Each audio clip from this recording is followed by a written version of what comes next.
ഞാൻ എല്ലാ സ്ഥലത്തും അതിന് പോയിട്ടില്ലല്ലോ. അതെന്താണെന്നറിയാമോ, ഞാൻ ആറന്മുളയിലും ഏറ്റവും കൂടുതൽ രൂക്ഷമായ പ്രശ്നമുണ്ടായ ആറന്മുളയിലും അതുപോലെ റാന്നിയിലും ഏറ്റവും കൂടുതൽ ക്യാമ്പുകളുള്ള തിരുവല്ലയിലാണ് പോയത്. ഞാൻ കോന്നിയിലും പോയില്ല, അടൂരും പോയില്ല. അടൂരും ഉണ്ടായിരുന്നു ഞാൻ. അല്ല അത് ഞങ്ങളെ MLA-മാരെ ക്ഷണിച്ചിരുന്നില്ല. ആ മീറ്റിങ്ങിൽ എല്ലാ ജില്ലാ കളക്ടറെയും ചാർജുള്ള മന്ത്രിയെയും അവിടെയുള്ള എല്ലാ ഉദ്യോഗസ്ഥന്മാരുടെ, ഞാൻ താഴെ തട്ടിലുള്ള ഉദ്യോഗസ്ഥന്മാരെ വിളിക്കരുതെന്നോട് പറഞ്ഞു മീറ്റിംഗ്. കാരണം ഞാൻ പണ്ട് 2018 ഈ എറണാകുളത്തും തിരുവനന്തപുരത്തും മീറ്റിംഗ് നടക്കുമ്പോൾ താഴെയുള്ള ഉദ്യോഗസ്ഥരെ നമ്മൾ ഈ യോഗത്തിന് മന്ത്രിമാരും നേതാക്കന്മാരും എല്ലാവരും വരുമ്പോൾ മീറ്റിങ്ങിന് വിളിക്കുന്നതിന് എതിരായിട്ട് പറഞ്ഞിട്ടുള്ള ഒരാളാണ്. കാരണം അത് അവിടുത്തെ സിസ്റ്റത്തെ ബാധിക്കും. അതുകൊണ്ട് ജില്ലയിലെ ഹെഡ് മാത്രം, കാരണം അവർക്ക് എന്തെങ്കിലും കംപ്ലയിൻ്റ് ഉണ്ടെങ്കിൽ. എന്നിട്ട് നമ്മൾ ചെയ്തതെന്ന് വെച്ച് കഴിഞ്ഞാൽ നമ്മൾ ജില്ലാ കളക്ടർമാരുടെ മീറ്റിങ്ങിൽ കൊടുത്തു, കൂടുതൽ അധികാരം കൊടുത്തു. അത് ഫോർ ദ ടൈം ബീങ് ഇത് സെറ്റിൽ ചെയ്യാൻ പൈസ കൊടുത്തു. നേരത്തെ ആവശ്യത്തിന് പൈസയുണ്ട്. ഇനി അതല്ല, ഇനി ഭക്ഷണത്തിന് കൂടുതൽ പൈസയായി, ടോയ്ലറ്റ് ഇല്ല, ബയോ ടോയ്ലറ്റ് കൊണ്ടുവരണം. എന്ത് തീരുമാനം എടുക്കാനും ജില്ലാ ഭരണകൂടത്തിന് പൂർണ്ണമായ അധികാരം കൊടുത്തു. അവരെന്ത് തീരുമാനം എടുത്താലും അത് റാറ്റിഫൈ ചെയ്തോളാം. കാരണം ഈ ക്യാമ്പുകൾ 150 പേരിൽ കൂടുതൽ ക്യാമ്പിൽ വന്നപ്പോൾ അവിടെ ഒരു പ്രശ്നം വന്നു. അപ്പോൾ 150 പേരിൽ കൂടുതലുള്ള ക്യാമ്പുകൾ, രണ്ടാമത്തെ ക്യാമ്പുകൾ തുടങ്ങിക്കോളാൻ പറഞ്ഞു. പിന്നെ ഹെൽത്ത് ഡിപ്പാർട്ട്മെൻറ്റിന് കുറേ പ്രശ്നമുണ്ട് ഇല്ലേ. ഹെൽത്ത് ഡിപ്പാർട്ട്മെൻറ്റിന് ആശുപത്രികളിലെ ആളുടെ എണ്ണം കൂടി, അവിടെയും സ്റ്റാഫിൻ്റെ ഷോർട്ടേജൊക്കെ പല ഹെൽത്ത് അവരത് ചെയ്യുന്നുണ്ട്. എല്ലായിടത്തും ഡോക്ടർമാരുടെ ക്യാമ്പുണ്ട്. അതുകൂടാതെ ഞങ്ങൾ ആ ജില്ലകളിലെ ഈ സ്വകാര്യ ആശുപത്രികളുമായി ബന്ധപ്പെട്ട് പ്രത്യേകമായ ഇപ്പം എല്ലാ ആശുപത്രികളിലും മെഡിക്കൽ ക്യാമ്പ് നടത്തുന്നുണ്ട്. എല്ലാ സ്വകാര്യ ആശുപത്രികളിലെ മെഡിക്കൽ ക്യാമ്പ്. അപ്പോൾ നമ്മളൊന്നുകൂടി നേരിട്ട് പരിശോധിച്ചാണ്. MLA-മാരെ ആരെയും ആ പരിപാടിക്ക് ക്ഷണിച്ചിരുന്നില്ല. കുറച്ച് പേര് വന്നു, അത്രയേ ഉള്ളൂ. അല്ല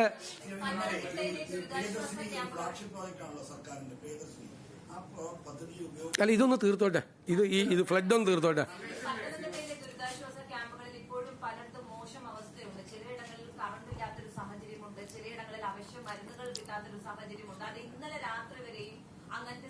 ഒരു സ്ഥലത്തുനിന്നും അങ്ങനെ റിപ്പോർട്ട് ചെയ്തിട്ടില്ല. ഇന്നലെ എല്ലാ ക്യാമ്പുകളിലും ഞങ്ങൾ ഇത്രയും കാര്യങ്ങൾ ശ്രദ്ധിച്ചു. ഒന്ന് ഭക്ഷണം കൃത്യസമയത്ത് കൊടുക്കുന്നുണ്ടോ, ഒന്ന് ലൈറ്റ് ഇലക്ട്രിസിറ്റി അറേഞ്ച്മെൻറ്റ്സ് കറക്റ്റായിട്ട് ഉണ്ടോ, ടോയ്ലറ്റുകൾ കറക്റ്റായിട്ടുണ്ടോ, മെഡിസിൻസ് ഉണ്ടോ, ഡോക്ടർമാരുടെ ക്യാമ്പ് ഉണ്ടോ, അവർ രാവിലെയും വൈകുന്നേരവും അവിടെയുള്ള രോഗികളായിട്ടുള്ള ഉൾപ്പെടെയുള്ള ആളുകളെ പരിശോധിക്കുന്നുണ്ടോ.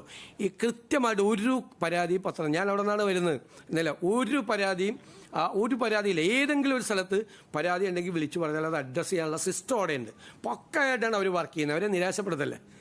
അവർ പല ദിവസവും പലരും ഉറങ്ങിയിട്ട് പോലുമില്ല.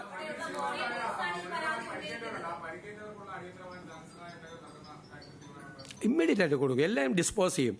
മാത്രമല്ല, ഇപ്പോൾ സർക്കാർ ആശുപത്രി ഇല്ലാത്ത സ്ഥലത്താണ് സ്വകാര്യ ആശുപത്രിയിലേക്ക് കൊണ്ടുപോയിക്കോ. ഗുരുതരാവസ്ഥയിലുള്ള ആളെ ഇനി കോട്ടയത്തേക്കോ പത്തനംതിട്ടയിൽ നിന്ന് അല്ലെങ്കിൽ ഒരു ജില്ലയിൽ നിന്ന് വേറെ ജില്ലയിലേക്ക് ഏറ്റവും നല്ല ആശുപത്രിയിൽ കൊണ്ടുപോയിക്കോ.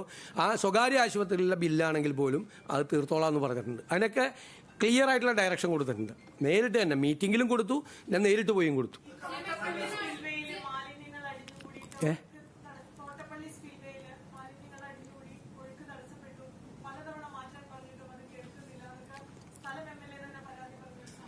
അല്ല, അതെല്ലാം ക്ലിയർ ചെയ്യാൻ പറഞ്ഞിട്ടുണ്ട് എല്ലാ സ്ഥലത്തും. ഇപ്പം നമുക്ക് ഈ ഒരാഴ്ച കൊണ്ട് ഇതെല്ലാം മാറ്റാൻ പറ്റില്ലല്ലോ. മാലിന്യങ്ങൾ അടിഞ്ഞുകൂടുന്നത് മാറ്റാൻ വേണ്ടിയിട്ടുള്ള സംവിധാനം ചെയ്തിട്ടുണ്ട്. ഷട്ടർ തുറക്കാൻ വേണ്ടിയിട്ടുള്ള ചെയ്തിട്ടുണ്ട്. ഷട്ടർ തുറന്നതുകൊണ്ടാണ് അവിടെ എല്ലാം മറ്റേ തണ്ണീർമുക്കത്തും എല്ലാ സ്ഥലത്തും ഷട്ടർ തുറന്നുകൊണ്ടാണ്. എന്നാലും അപ്പർ കുട്ടനാട് നമുക്കറിയാമല്ല, പ്രശ്നബാധിതമായ സ്ഥലമാണ്. ഞാൻ വേറെ എന്തെങ്കിലും ചോദിക്കാം, അത് പറഞ്ഞല്ലോ.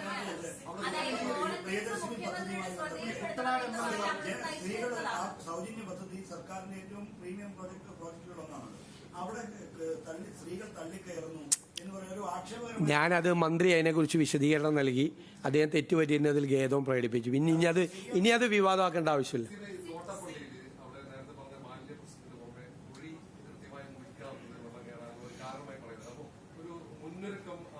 അല്ലല്ല, അവിടെ ഏറ്റവും നന്നായിട്ടാണ് അത് ചെയ്തത്. ചെയ്യാൻ പറ്റാവുന്നതിൻ്റെ പരമാവധി അവിടെ നന്നായിട്ട് ചെയ്തു. നമ്മൾ വന്നിട്ട് 2 മാസമല്ലേ ആയുള്ളൂ. 2 മാസം ഞങ്ങൾ വന്ന ഉടനെ തന്നെ പ്രീ മൺസൂൺ മീറ്റിംഗ് എല്ലാം വിളിച്ചു കൂട്ടി.